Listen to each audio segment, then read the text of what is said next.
Kung gusto mo na siya ay mapapraning sa kakaisip sa'yo, ay gawin itong ritual na ibabahagi ko sa inyo ngayon.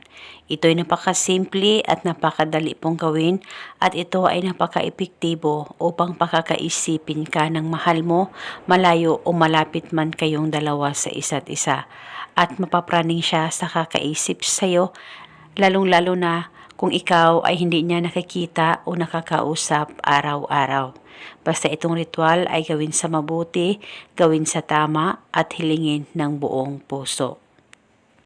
Ang gagawin mo lamang, kumuha ka ng papel at panulat, isulat sa papel ang kanyang tunay na pangalan at apelido ng 5 beses.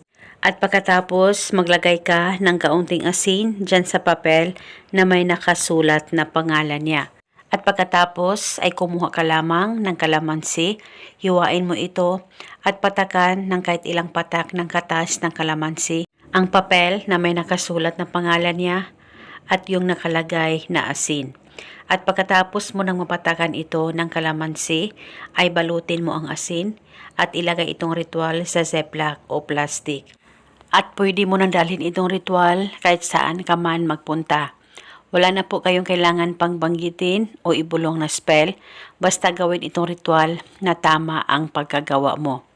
At sa tuwing ikaw ay matutulog, pwede mo rin itong ilagay sa ilalim ng unan mo.